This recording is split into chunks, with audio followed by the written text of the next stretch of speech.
श्री शिवाय नमस्तु भयम। दोस्तों, जैसा कि आप सभी लोग जानते हैं कि 9 फरवरी 2026 यानी सोमवार को पड़ रही है फाल्गुन मास की कृष्ण पक्ष सोमवार अष्टमी तिथि। और दोस्तों, यह वह तिथि है जो फाल्गुन मास में पड़ने वाली सबसे बड़ी तिथि है, क्योंकि यह सोमवार के दिन पड़ रही है और इसका बहुत ही बड़ा और विशेष महत्व हो जाता है।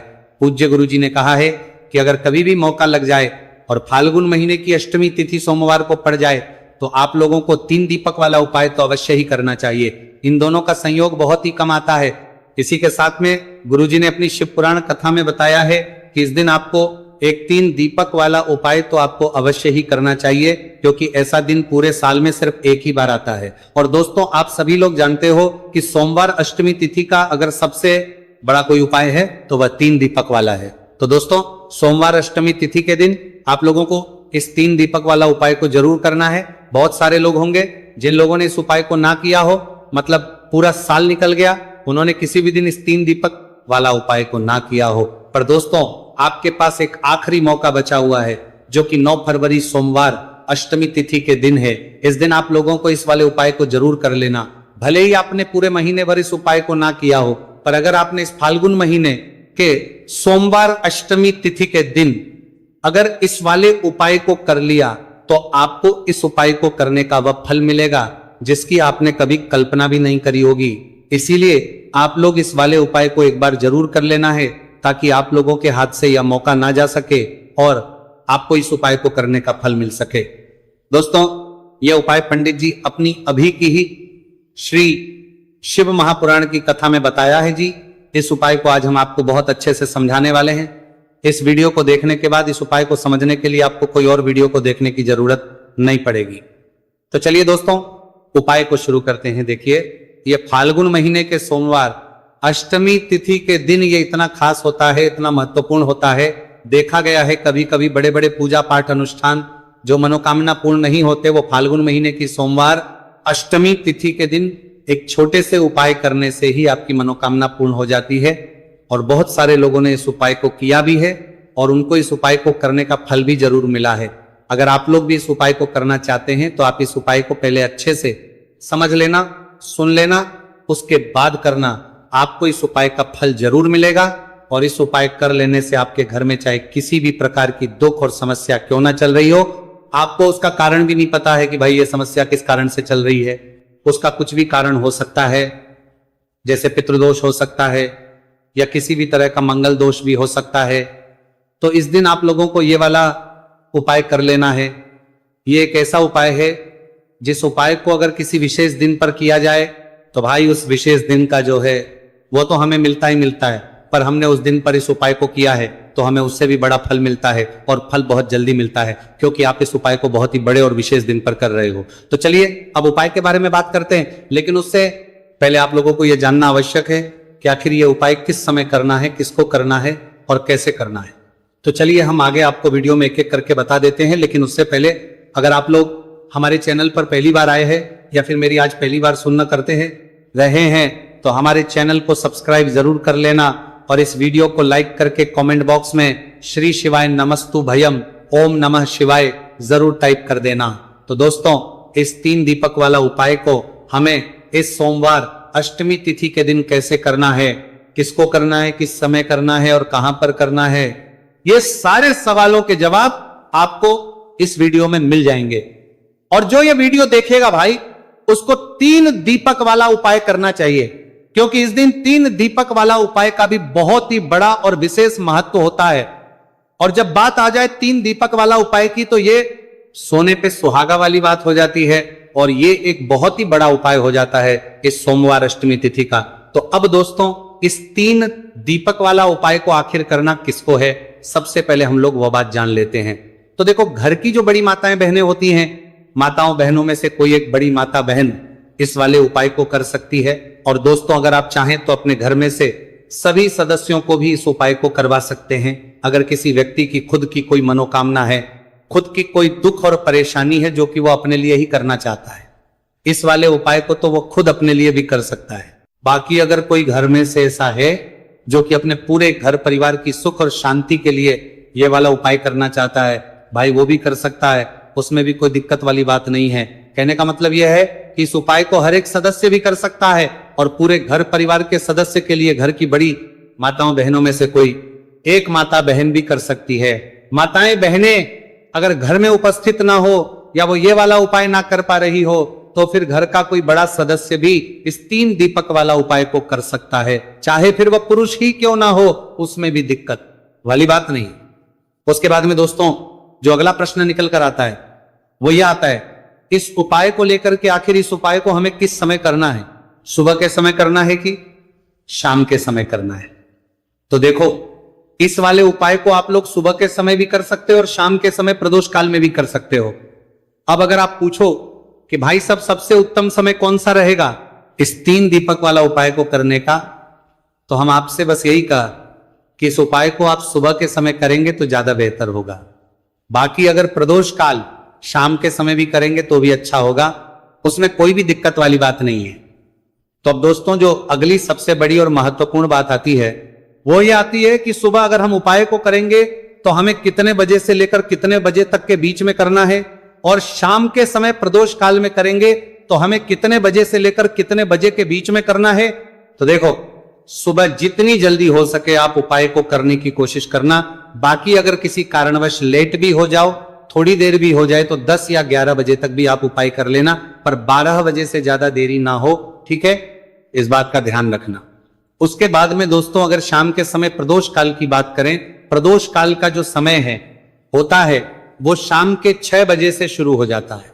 मतलब शाम के 6 बजे से लेकर 7 बजे के बीच का जो समय होता है, समय प्रदोष काल का समय होता है। तो आप इस उपाय को 7 या 8 बजे के बीच में भी कर सकते हो। मतलब शाम के 6 बजे से रात 8 बजे के बीच में आप कभी भी इस वाले उपाय को कर सकते हो, उसमें कोई भी दिक्कत वाली बात नहीं है।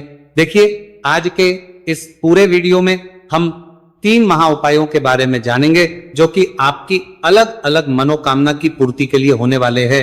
देखिए इन उपायों के माध्यम से आपके जीवन में जो धन से जुड़ी समस्या है वह सभी दूर, नौकरी प्राप्ति में यदि आपको समस्या आ रही है, व्यापार अच्छे से नहीं चल पा रहा है, और साथ ही साथ जीवन की समस्त समस्याओं को दूर करने के लिए आपको ये चमत्कारी उपाय करने हैं।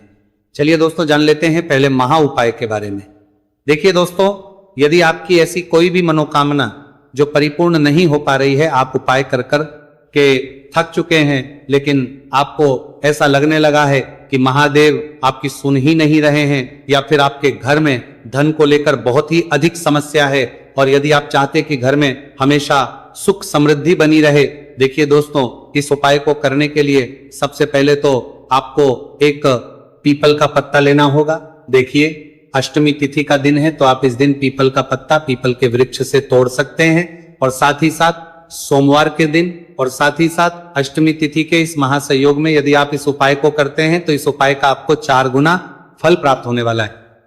तो सबसे पहले तो आपको एक पीपल का पत्ता लेना, इसी के साथ में आपको मात्र थोड़ा सा शहद लेना है, इसी के साथ में आपको 7 यानी कि 7 अक्षर के दाने लेना है जो कहीं से भी टूटे हुए खंडित नहीं होने चाहिए।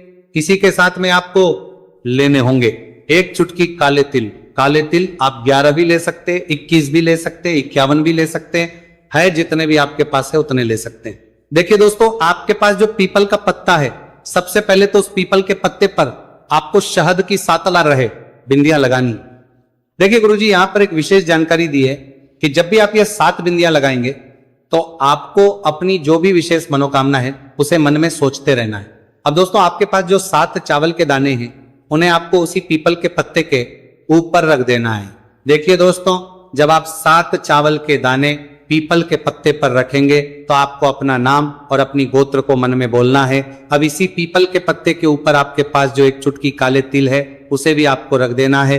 अब इस पीपल के पत्ते को दोनों हाथों में रख करके आपका जो पूरा घर ही घर के प्रत्येक कोने में, प्रत्येक कमरे में इस पीपल के पत्ते को लेकर के आपको घूम जाना है। केवल बाथरूम और शौचालय को छोड़ करके सभी कमरे में घूम जाना है। आपको लगातार ओम नमः शिवाय या फिर श्री शिवाय नमस्तु भयम इस मंत्र का जाप करते रहना है।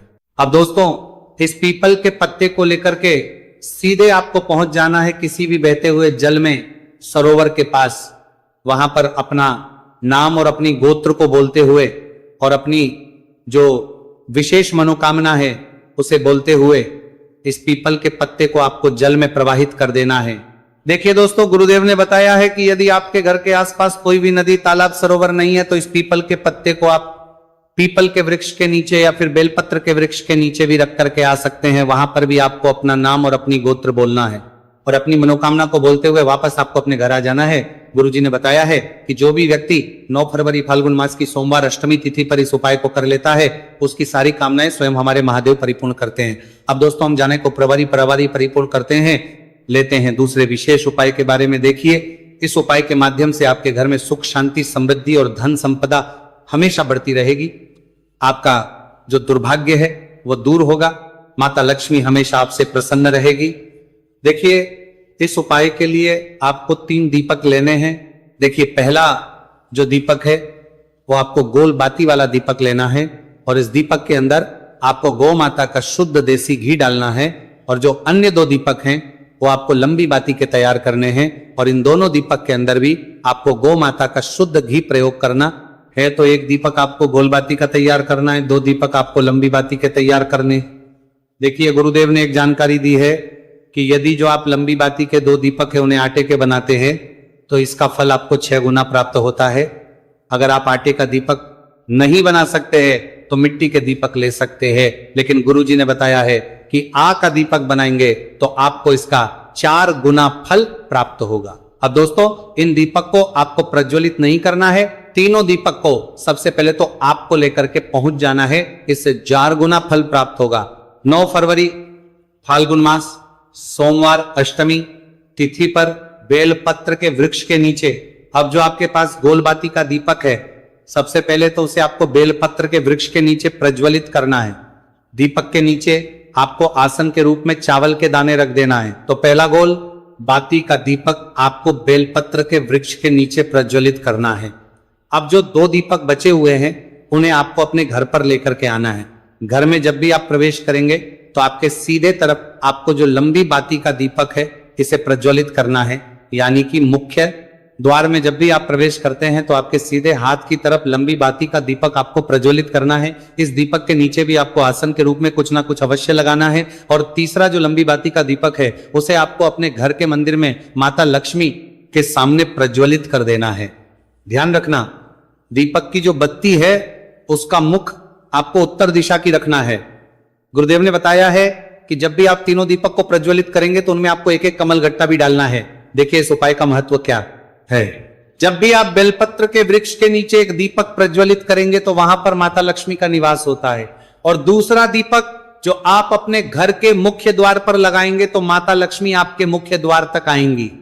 और जब भी आप तीसरा दीपक प्रज्वलित करते हैं तो माता लक्ष्मी आपके घर के मंदिर में निवास करती है। तो इस प्रकार से आपको यह विशेष उपाय भी करना है। हम जान लेते हैं तीसरे महा उपाय के बारे में। देखिए, इस उपाय के माध्यम से भी आपकी मनोकामना पूर्ति होने वाली है। देखिए, इस उपाय के अंतर्गत यदि आप अपना घर खरीदना चाहते हैं या फिर यदि आप अपने जीवन में मन चाहे वर्ग की प्राप्ति करना चाहते हैं या फिर यदि आप मन चाही नौकरी की प्राप्ति करना चाहते हैं तो ऐसी मनोकामनाएं को परिपूर्ण करने के लिए आपको यह उपाय करना चाहिए। देखिए, इस उपाय का फल आप 4 गुना प्राप्त होने वाला है क्योंकि कल अष्टमी तिथि है। देखिए, इस उपाय के लिए मात्र आपको 1 लोटा शुद्ध जल लेना है तांबे के पात्र के अंदर अपने घर से। अब दोस्तों, इसी के साथ में आपको मात्र 1 चुटकी हल्दी लेनी है। इसी के साथ में आपको लेना होगा 1 चावल यानी कि अक्षत का दाना। चावल का दाना कहीं से भी खंडित नहीं होना चाहिए। और इसी के साथ में आपको लेना होगा 1 लाल फूल। देखिए, फूल आप किसी भी प्रकार का ले सकते हैं, केवल आपको फूल जो है वो लाल ही लेना है। अब दोस्तों, सबसे पहले तो आपके पास जो 1 चुटकी हल्दी है, 1 चावल का दाना है और 1 जो आपने लाल फूल लिया है, उन तीनों को उस पात्र के अंदर डाल देना है। अब दोस्तों, इस कलश को आपको दोनों हाथों से पकड़ना है और इस कलश को सीधे लेकर के आपको पहुंच जाना है पीपल के वृक्ष के नीचे। ध्यान रखें दोस्तों, कल सोमवार का दिन है, साथ ही साथ अष्टमी तिथि की पवित्र तिथि है। तो इस उपाय को आप सोमवार के दिन कर सकते हैं। और इसी के साथ में आपको 1 गोलबाती का दीपक भी लेना होगा। देखिए दोस्तों, सबसे पहले तो आपके पास जो 1 लोटा शुद्ध जल है, इसे आपको पीपल के वृक्ष की जड़ में धीरे धीरे समर्पित कर देना है, हरिहर महादेव का मन में स्मरण करते हुए। और इसके बाद आपके पास जो 1 गोलबाती का दीपक है, इसे भी आपको पीपल के वृक्ष के नीचे प्रज्वलित आ जाना है।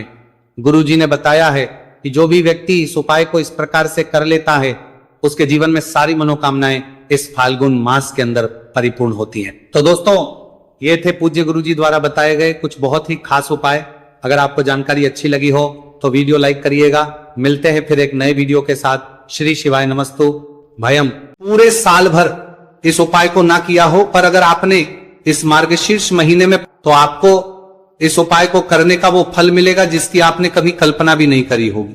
इसीलिए इस हल्दी दीपक वाले उपाय को एक बार जरूर कर लेना, ताकि आप लोगों के हाथ से यह मौका ना जा सके और आपको इस उपाय को करने का फल मिल सके।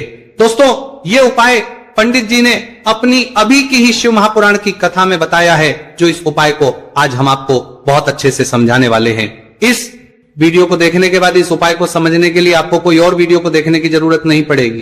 तो दोस्तों, इस उपाय को आपको कैसे करना है, कब करना है, कहां पर करना है और उपाय को करते समय आपको किन किन गलतियों को नहीं करना है और आपको किन किन बातों का ध्यान रखना है, ये सारी जानकारी हम आपको इस वीडियो में देंगे। तो चलिए भक्तों, उपायों को शुरू करते। अगर आप भी चाहते हैं कि महादेव जी का आशीर्वाद आप पर सदैव बना रहे, तो वीडियो को लाइक करें, चैनल को सब्सक्राइब करें और कमेंट बॉक्स में हर हर महादेव जरूर लिखें। तो दोस्तों, यह थे पूज्य गुरुजी द्वारा बताए गए कुछ बहुत ही खास उपाय। अगर आपको जानकारी अच्छी लगी हो तो वीडियो लाइक करिएगा। मिलते हैं फिर एक नए वीडियो के साथ। श्री शिवाय। पूरे साल भर इस उपाय को ना किया हो, पर अगर आपने इस मार्गशीर्ष महीने में, तो आपको इस उपाय को करने का वो फल मिलेगा जिसकी आपने कभी कल्पना भी नहीं करी होगी। इसीलिए इस हल्दी दीपक वाले उपाय को एक बार जरूर कर लेना, ताकि आप लोगों के हाथ से यह मौका ना जा सके और आपको इस उपाय को करने का फल मिल सके। दोस्तों, ये उपाय पंडित जी ने अपनी अभी की ही शिव महापुराण की कथा में बताया है, जो इस उपाय को आज हम आपको बहुत अच्छे से समझाने वाले हैं। इस वीडियो को देखने के बाद इस उपाय को समझने के लिए आपको कोई और वीडियो को देखने की जरूरत नहीं पड़ेगी। तो दोस्तों, इस उपाय को आपको कैसे करना है, कब करना है, कहां पर करना है और उपाय को करते समय आपको किन किन गलतियों को नहीं करना है और आपको किन किन बातों का ध्यान रखना है, ये सारी जानकारी हम आपको इस वीडियो में देंगे। तो चलिए भक्तों, उपायों को शुरू करते। अगर आप भी चाहते हैं कि महादेव जी का आशीर्वाद आप पर सदैव बना रहे, तो वीडियो को लाइक करें, चैनल को सब्सक्राइब करें और कमेंट बॉक्स में हर हर महादेव जरूर लिखें। तो दोस्तों, यह थे पूज्य गुरुजी द्वारा बताए गए कुछ बहुत ही खास उपाय। अगर आपको जानकारी अच्छी लगी हो तो वीडियो लाइक करिएगा। मिलते हैं फिर एक नए वीडियो के साथ। श्री शिवाय।